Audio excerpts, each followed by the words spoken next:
جناب ناصر خاکی عرض ادب و ارادت، بفرمایید در خصوص حادثه‌ای که اتفاق افتاده الان کجا هستیم و صحنه‌ای که دیدین چی بوده؟ بسم الله الرحمن الرحیم. عرض سلام و ادب و احترام.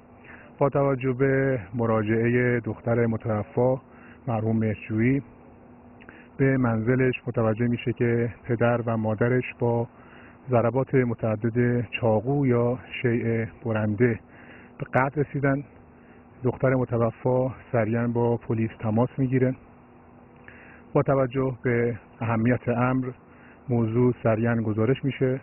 بنده به حسب الامر رئیس کل محترم دادگستری استان البرز جناب دکتر فاضلی اریکندی به همراه بازپرس محترم کیشی قتل با اعضای محترم تیم تشخیص هویت آگاهی رئیس آگاهی در صحنه حضور پیدا میکنیم و در صحنه که در زیبادشت مشکین دشت فردیس هست حضور پیدا کردیم.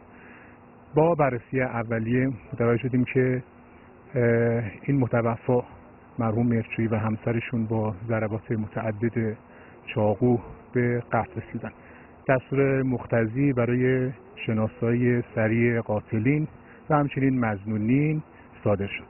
من خواهش میکنم از مردم عزیز به شایعات دامن نزنن و اجازه بدن که دستورات مقتضی صادر شده و پلیس محترم مظنونین رو انشالله شناسایی میکنه و قاتل انشالله در واقع در سریع ترین زمان ممکن انشالله دستگیر خواهد شد.